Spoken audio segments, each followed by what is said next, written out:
businesses are able to unlock that value because there's a liquid market around those NFTs and being able to sell access or sell the ownership of that access to that community or whatever that brand does for those NFT holders. Today, I'm very excited to be joined by Jeff Kaufman. If you don't know who he is, you need to know who he is. He's founder of Parachute, a business that helps brands build Web3 solutions. He also founded Jump, a Discord community for marketers wanting to leverage NFTs and DAOs. And his podcast is called Jump into Web3. Jeff, welcome to the show. Hey, Michael, thanks for having me.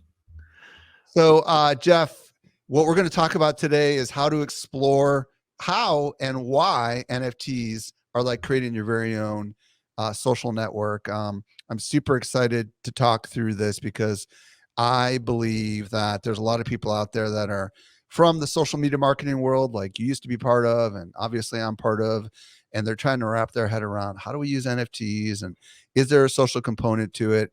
So I'm super stoked to get into that. Jeff, before we get into all the awesomeness that we're going to talk about today, I want to hear your story. How did you get into crypto? Start wherever you want to start. Well, yeah, I mean, I would say it's been a long journey, and it started back in probably 2005. So one thing that I think is super important about crypto, Web3, all of these buzz terms, is that in the early 2000s, a lot of the sentiment, a lot of the ideas, a lot of the promise of the internet, it actually felt similar to the conversation and the sentiment that we have around Web3 and DAOs right now. So my first sort of entry into these ideas, which was before crypto and Web3 really took off, was 2005 on a little old social media website called MySpace, where I founded or I started a MySpace page for a local skydiving drop zone. And that is how I started and sort of got into the world of building online communities.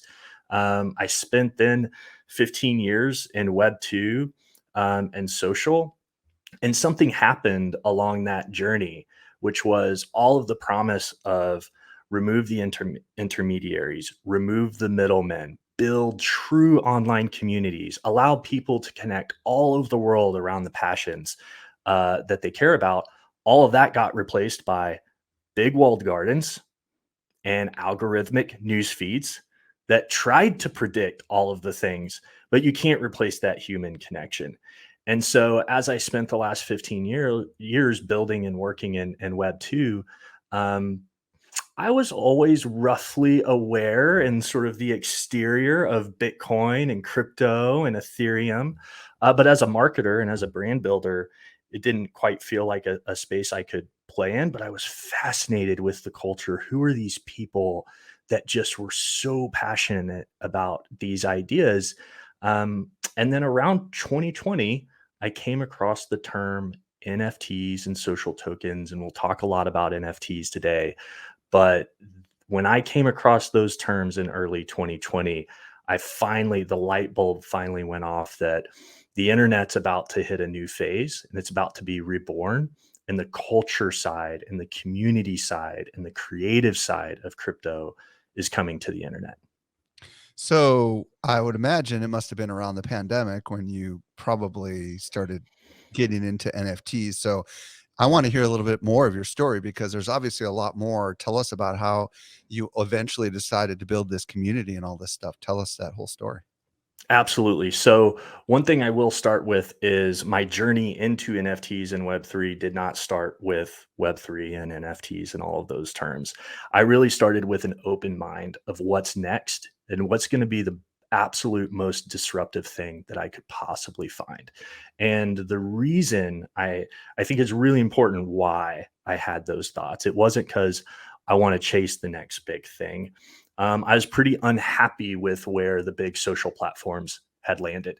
It really felt like, we use the term rug pull in crypto all the time. It feels like Facebook gave us the biggest rug pull of all time when they said, come build all your big communities on our platform and speak with them. And then organic reach just plummeted over the course of a decade. And then CPMs went through the roof and now we're paying what biggest rug pull. So I was very, very frustrated with the lack of innovation, the lack of creativity, and I just couldn't see myself playing that game anymore. So I wanted to find what was next in consumer, in media, and online community building. So I did something pretty nerdy. If you're not familiar with Andreessen Horowitz, which is one of the leading VCs in the crypto space, there's a little link on their website. This just kind of tells you how the rabbit holes that I go down. There's a little link on their website in the footer, and it will list. If you go to that link, you'll find, at least at the time, every investment they'd ever made. And I looked at every investment they had ever made. And somehow through that search, I came across these new terms of social tokens and NFTs. And then I did something that a lot of us Web2 social marketers are very familiar with. I use social listening tools to go scrape Twitter and discover the content, discover the influencers, discover the ideas, and dig deeper into what this conversation was around NFTs and social tokens. And it was absolutely fascinating. And so that was early 2020 when I came across that, and I started diving into the conversation and the people that were talking about this stuff. And keep in mind, now we are using these terms all of the time. The conversation around, let's just say, NFTs was almost non-existent, right? You kind of heard a little chatter around crypto kitties. Right. NBA Top Shot hadn't even launched yet. Wow. Just to give some perspective of how fast this space moves. And so at the time, it was just massively theoretical in terms of how this stuff could be applied. But that theory, it broke down. It was the one conversation that could compete with what Facebook had built, right? It's like I was looking for the thing to replace Web2 social and the things that I was frustrated with. And so when I came across NFTs and really started to understand the theory behind it and what could be done with them, that's what got me so excited because it scratched that itch I was trying to dig into. So real quickly, kind of just bring us up to the present. You've got a Discord community. Tell us a little bit about what you're doing over there. Yeah, absolutely. So when you go down the rabbit hole, one of the first things that you want to do, well, you'll often find yourself listening to podcasts like this, which are absolutely fantastic. I learned a ton, and then you'll want to take the next step further, and you'll want to start talking to people, and you really want to dig deep into these conversations because it's really hard to find all of the good information on this stuff. And so when I looked around, where are the people that come from an agency background? Where are the people that have worked in brands? Where are they talking about this stuff? There was no home for that. And so that's why I decided to start the Jump community, because one of the things that I did in 2020 was I put together a trends presentation like any good agency digital strategist type person does. And I presented it to all my peers talking about all of this stuff. And everybody said three things. This is super cool. I have no idea what you're talking about. And I have no idea what to do next. Please help. And so when you hear that over and over and over, finally the light bulb goes off and you say, oh, my own network is actually asking for a community and a place to learn. And I want that too. So let's go build that. And let's all jump into Web3 together. And let's call it Jump.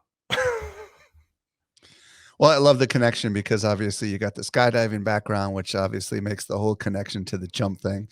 How many marketers are inside your Discord community today? So we've got just over 2,000, and that has grown massively, very organically from what started actually as a 30-person Zoom call last May. So May 2021, we all hopped on a Zoom call. I presented a trends presentation, and then we've grown organically from there. Morning Brew recently called us the best community for marketers to learn about Web3. Yeah, and I discovered you through that, which led us to here, and it's a fascinating story. And you've known of Social Media Examiner because you used to be in the social space. So we'll tell everybody a little bit later how they can get into your community. I want to transition now because there's lots of marketers listening to this, either as it comes out or in the future, listening to this in this past episode, because people are going to binge into this. We know how this is going to work. Um, why should businesses consider an NFT? Because right now it doesn't appear as if a lot of businesses are getting into NFTs. Why don't you make the case? Because I know you've been looking at this for a while. What do you want to say to entrepreneurs or marketers that are working inside of businesses right now, why they ought to consider something like this? The short answer is NFTs finally give businesses, which I also call businesses creators. And there's a lot of chatter about the creator economy and creators at large, but businesses are a form of creators themselves. And what NFTs do is it allows a direct connection, almost the most direct connection you can have with your audience, your customer base, your fan base, your members, whatever you want to call them. It allows businesses to have the most direct relationship they can possibly have. And then there's a supercharge aspect to that, which is NFTs help capture the value that brands and their customers create together. What is a brand without its customers, right? And what do the customers have without the brand? There's this relationship here that we've never been able to unlock the economic value of that relationship, and NFTs actually do that, which is kind of mind blowing. Some people, one of the things that we have to recognize about new technology is only disruptive if it's unlocking value that we didn't have access to before. So go back in history. The easiest example is probably just the technology that we needed to dig for oil and then to unlock the power of oil. For thousands of years, oil was worth nothing Hmm. to anyone, right? Until we had the technology to actually unlock it. And so NFTs, two things: they create that direct relationship, and then they allow a business and its customer base to unlock the value of that relationship and share in the upside of it together. Well, and you and I also talked about words like sales and experience and equity, right? So, not only can NFTs generate revenue for the business, they can unlock experiences for the business, but they can also give ownership in some sort of a thing for the business, right? Do we need to talk about any of those at all? Yeah, absolutely. A term might be UGC, and all of us old school marketers are probably, when we hear that, we say user generated capital. Or Or no, use sorry, content. Yeah. user generated content. I jumped to the punchline before I got there. Yeah, user generated content. So the new UGC is user generated capital. And what that means is, if a brand launches an NFT collection, and that brand identifies the individuals who hold that collection and says, you know what, we're going to add a lot of value to this, to the individuals that hold this, but we're going to do it in a way that's very collaborative and a two-way street.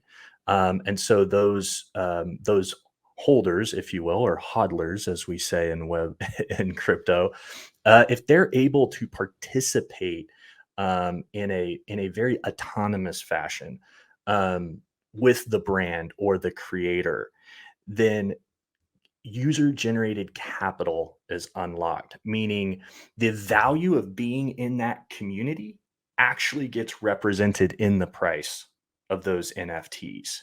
And right, so that's where it's kind of scary to think about that our social clubs and our social connections can be financialized. That's a different kind of rabbit hole to go down to.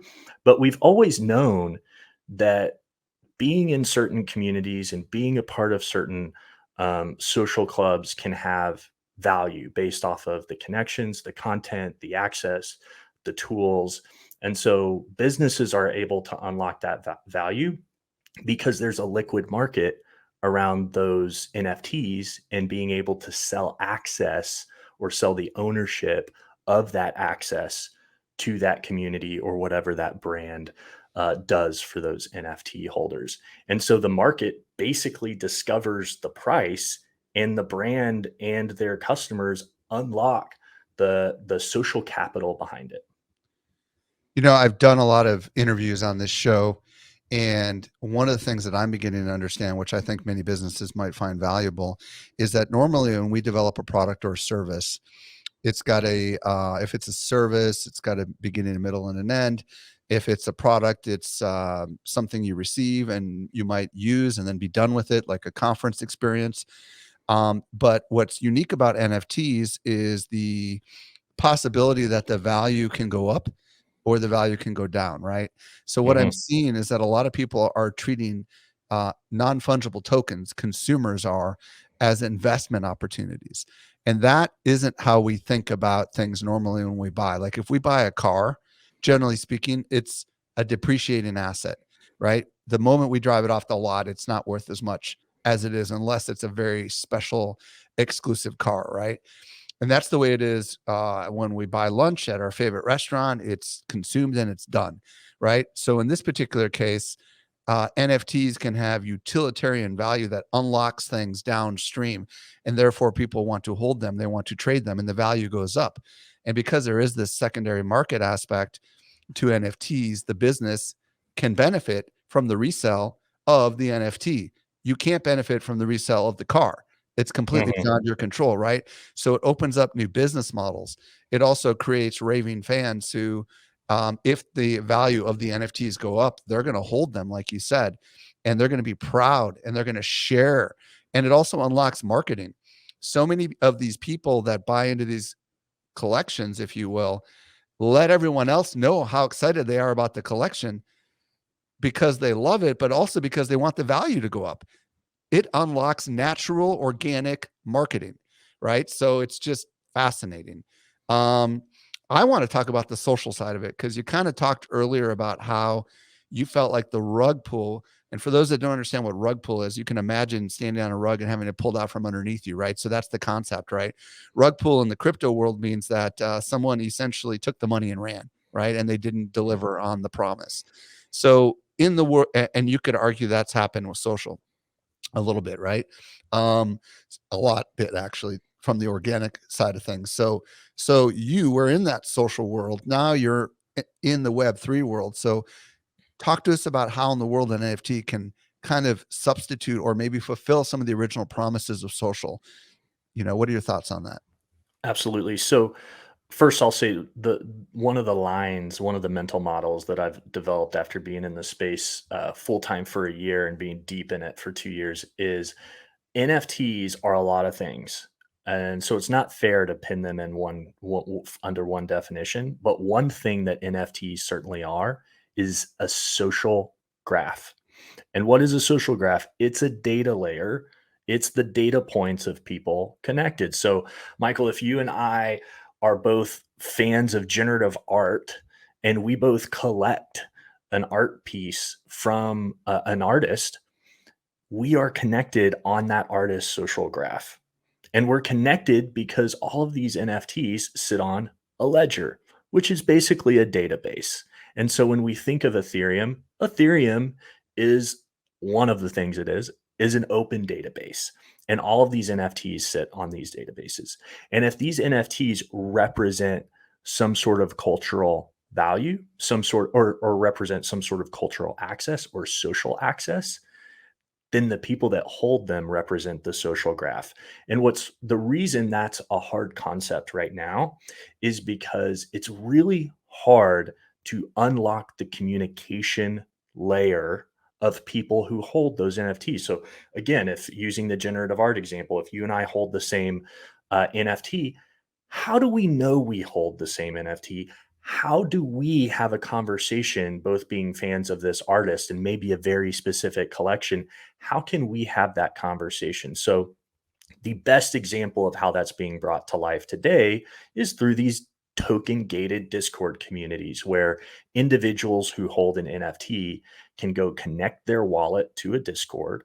A bot will read their wallet to ensure that they have the right NFT in their wallet, and then it will allow them access. And then, boom, instantly, that social graph just came to life and people are connected. And so, if you're diving down the rabbit hole of crypto and Web3 and NFTs, you'll probably hear about these projects that are designed to go create the social media blockchain. And there's a lot of blockchains that are attempting to sort of create whatever that next decentralized social network is. My argument is the decentralized social network is here and it's on Ethereum. Right. And one signal of massive disruption is when one entity, one new product or company, and we'll use Ethereum, we'll say Ethereum's a new type of company that we've never seen. Some people call it a digital nation. There's lots of descriptions. But when these new things come along, like Ethereum, they gobble up entirely old industries. And I think Ethereum is gobbling up the entire social media category, and it's featureizing it. We have examples of this. Amazon gobbled up when they introduced Prime and 2-day shipping and exploded that. They gobbled up an entire industry called shipping, and they turned it into a feature of the Prime membership. They gobbled up an entire cable industry, and they made it a feature of the bigger machine. So I actually think that social media is being gobbled up by Ethereum and potentially other blockchains, and it's simply a feature. And if that's true, then the social network is already here. And guess what? Anybody can build their social graph. Any business, any creator can start mapping out their social graph.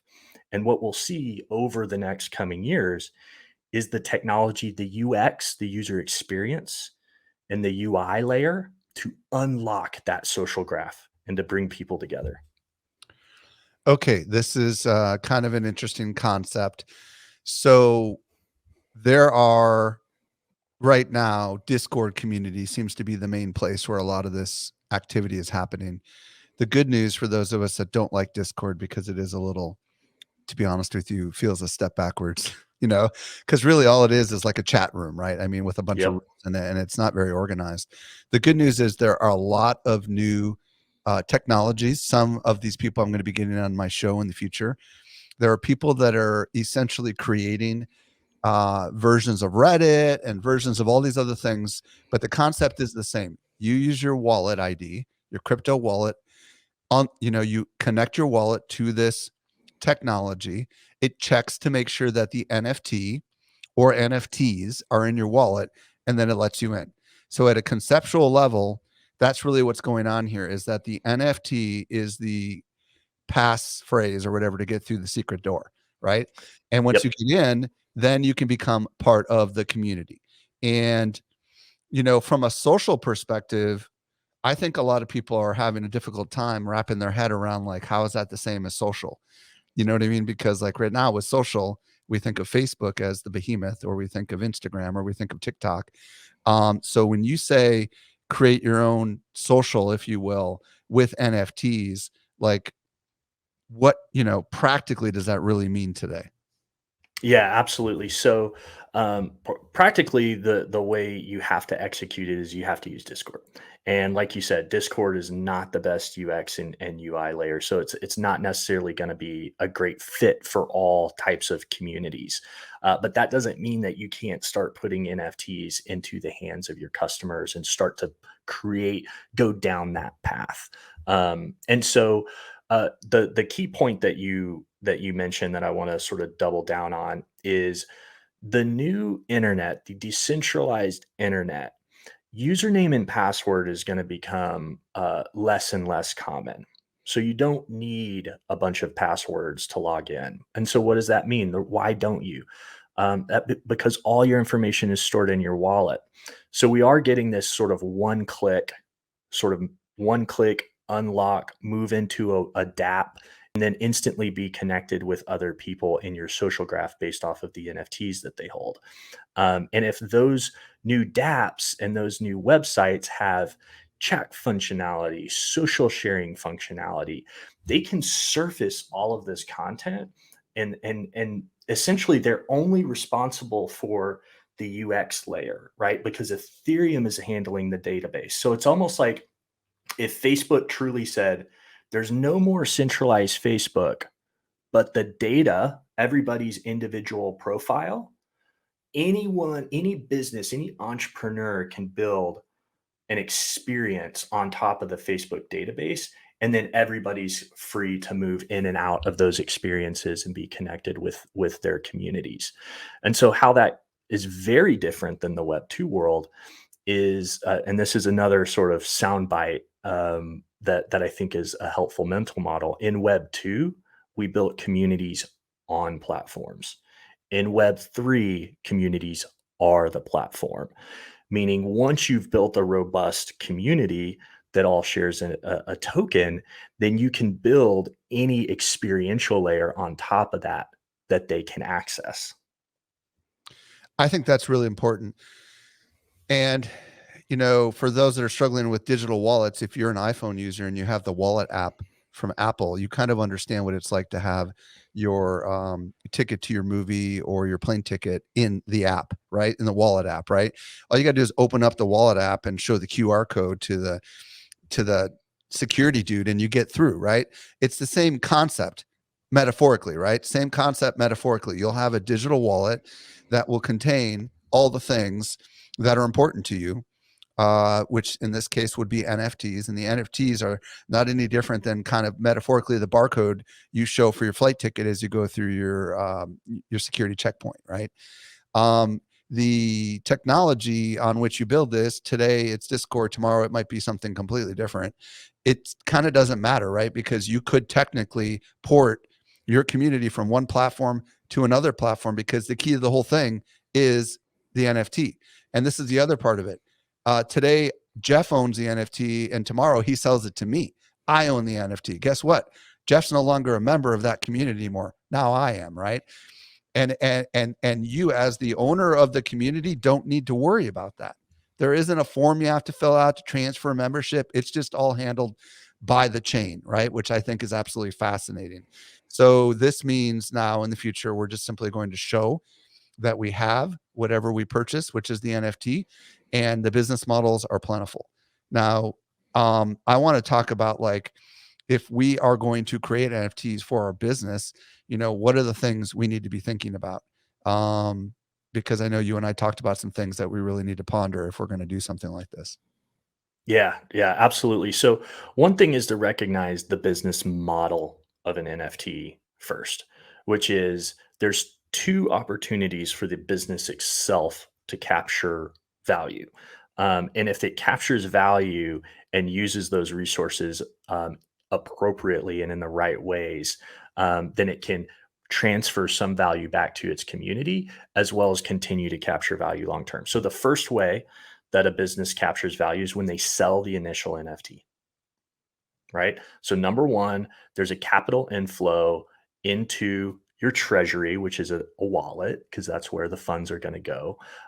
So every business needs to have a wallet, and so understanding that there's a capital, there's a inflow of capital from the first sale. Then there's the royalties. Every time an NFT is sold on the secondary market, similar to how goods might be sold on eBay, in this case, OpenSea is the largest aggregator. There's then that sort of value capture from the royalty. And so the business model here is we bring in capital from the first sale, then we use those resources to provide a ton of value to everybody who holds those NFTs. And so here's what's going to happen. Some people in the community are going to go, it's more valuable to me to sell. And some people are going to go, I like what's going on here and it's more valuable for me to keep this NFT. Or third option, some people will buy multiple NFTs with the hope that they're going to keep one and sell the other, right? Which is very common. Absolutely. And so what happens is there's this natural sort of market supply and demand around what you're providing to those NFT holders. If you're providing a lot of value to those NFT holders as those decisions sort of as people who hold the NFTs start to make those decisions, the market price for the NFTs will increase if you're providing a lot of value. Therefore, your royalty increases. And so, what you're trying to do is not sell new stuff all of the time. You're trying to pack more and more and more value behind that NFT to make it more and more valuable such that each time it's sold, it sells at a higher price, generating a higher royalty while allowing the customer base to benefit from holding it. And I think the key to a lot of this is the community, right? So there are NFT projects that have communities, and there are NFT projects that probably don't have communities. And talk to me a little bit about the community side of things, because again, the community also could get very excited about some of these NFTs. Some of them will even make their profile picture into the NFTs if they're super proud of it, right? So what do we need to be thinking about the community side of it? Because again, you start to think social side, community. I mean, this seems to be a ninja opportunity. I use the word ninja, but like this is the key, not just to provide utility, but also to develop a really thriving community. No? Yep, absolutely. So another soundbite: um, communities launch tokens, communities launch NFTs. NFTs do not launch a community. And so every business should first start with, do I have a community? Are people here for the right reasons? Or are they here just to get an NFT and flip it and sell it? Because if you don't have a community, there's no one there that cares about the value that you add to the NFT holders. So then what happens if you launch an NFT without a community? Well, you got to go find all the people that will buy the NFT and house it. So that's just a really tricky thing. So the first step that I would encourage every single business that wants to go down this path is to actually form a community and execute a community strategy without an NFT. And if you can launch a community and a community will grow organically without an NFT, then you've created the value that will almost you'll sort of throw gasoline on that community when you put the NFT on top of it. So first and foremost, start with community. Okay, I want to talk about this a little bit because a lot of my audience is going to be like, well, where do I build community right now? It's on the social platforms, right? So is it okay to start with a Facebook community? What are your thoughts on this? Absolutely okay to start with a Facebook community. Absolutely okay to really anywhere that you can build community, you should. And so you just have to think about, what does community mean for your business and for your brand.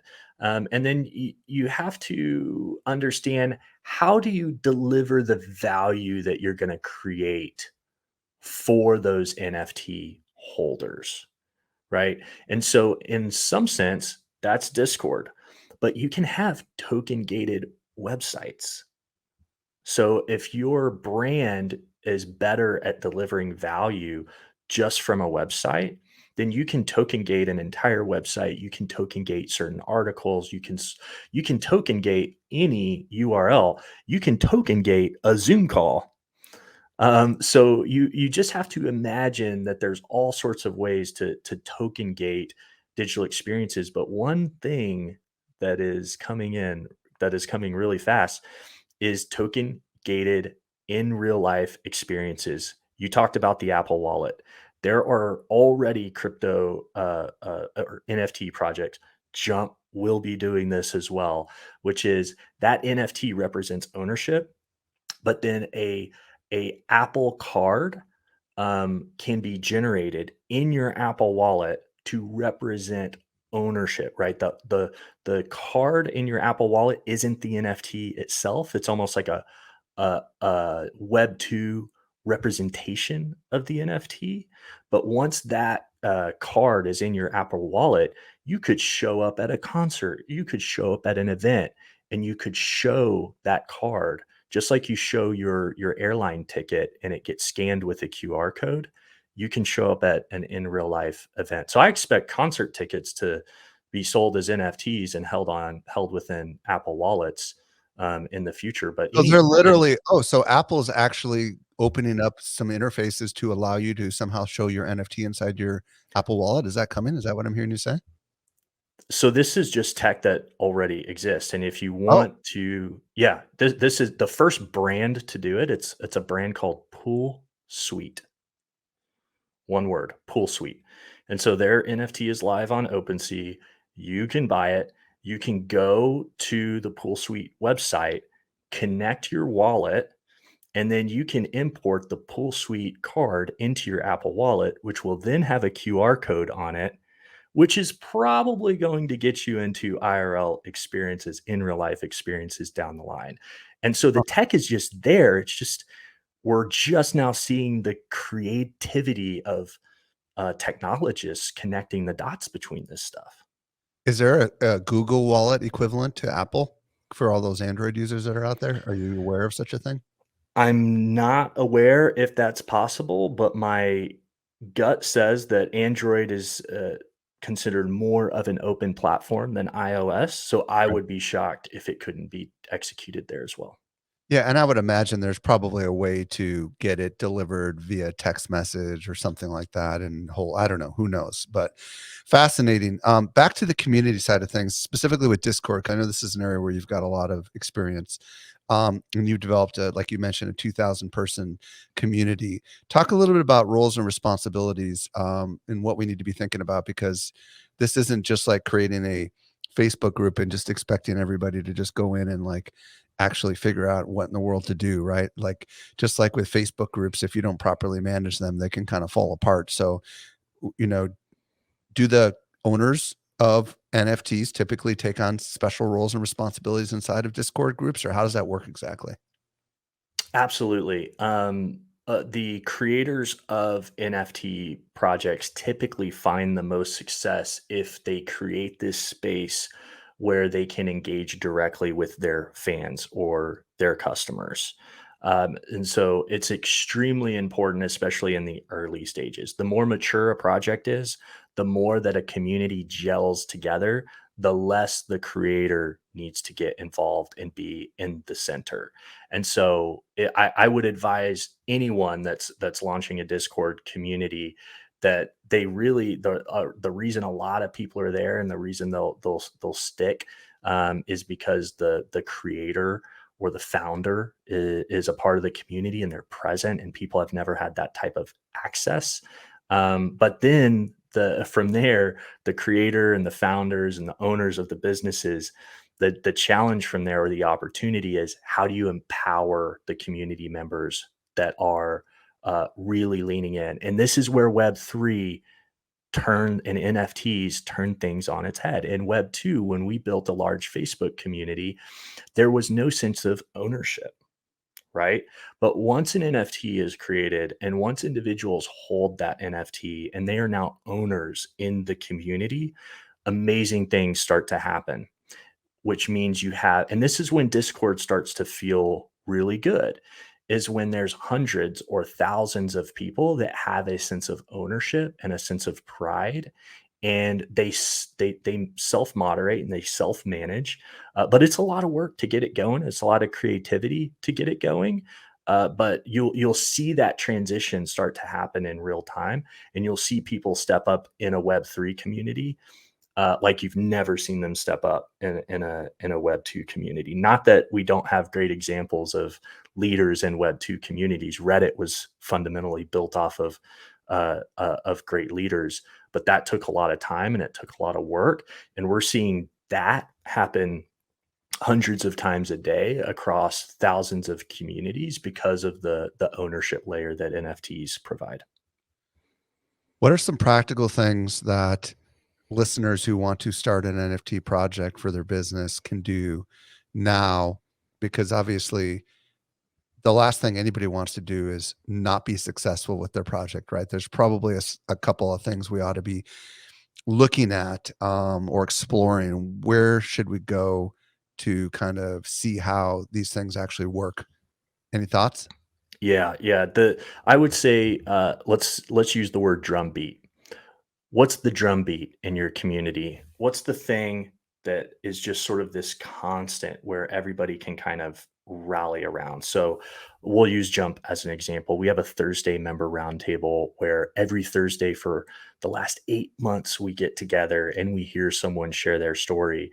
And it's the drumbeat or the heartbeat of the community. And everybody knows at 2 p.m. Eastern every Thursday, everyone in the community is going to be there and they're going to show up and we're going to chat.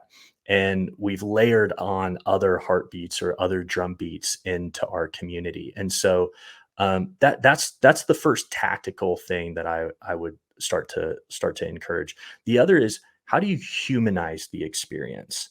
Meaning Discord can feel a bit, you know, not very human. There's a bunch of weird names and you don't know who people are, and there's all this stuff going on. It's very text based, it's not visual. And so how do you humanize the experience? So can you layer on Zoom phone calls? Can you create IRL in real life experiences? Podcast content is actually a great way to humanize a brand in a community. And then from there, make sure to really sort of test your ideas of what utility and what benefits you think the NFT holders will want and need. So that when you do start to provide those benefits, people latch onto them. And those benefits could be so many different things, because there's so many businesses and verticals out there.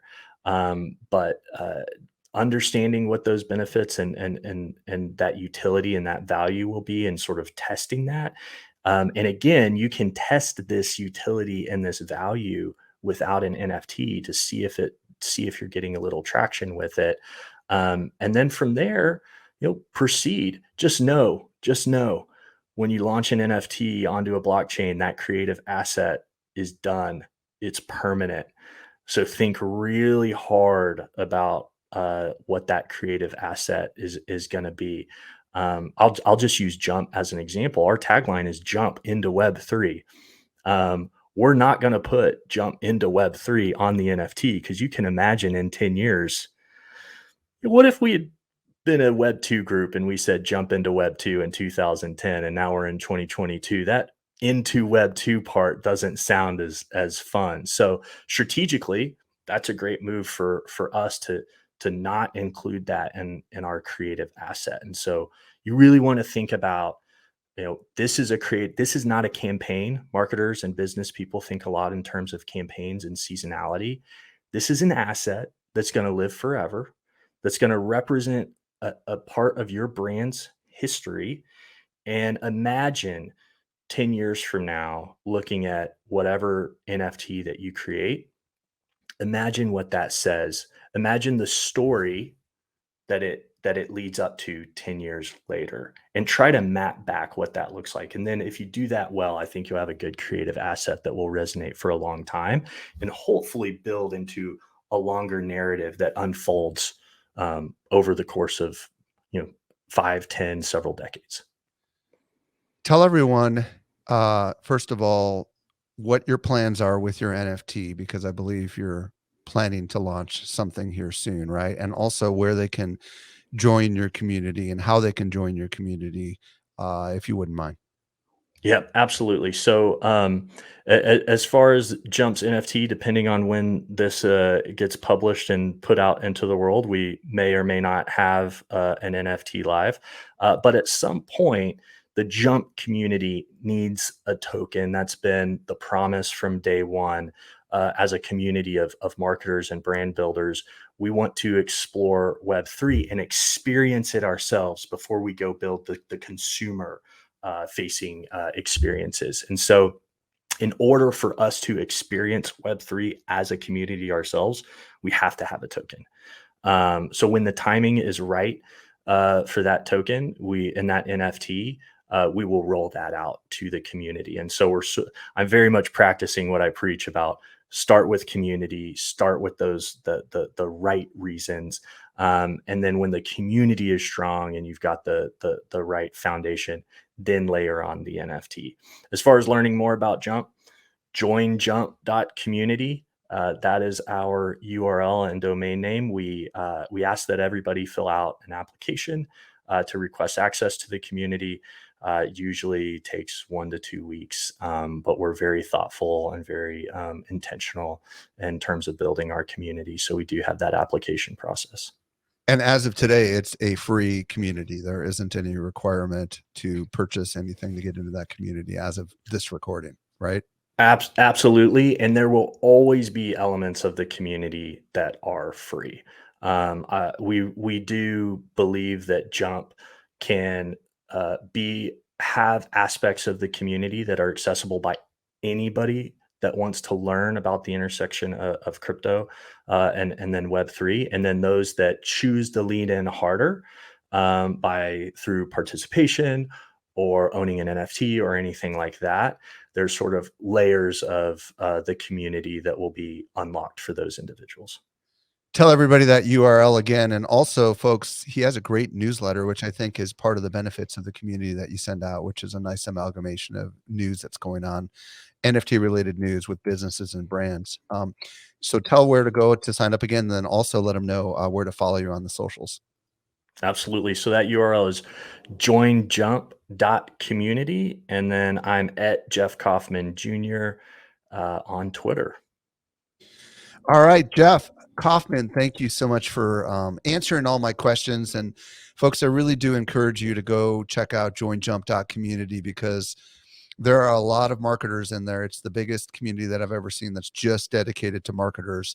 And there's some great stuff that he's doing with bringing people on and having like weekly chats with experts and stuff that are inside the community. I have a sneaking suspicion we're going to be hearing a lot more from Jeff downstream. Jeff, thanks again for coming on. Michael, this has been great. Can't wait to talk about more of this stuff in the future.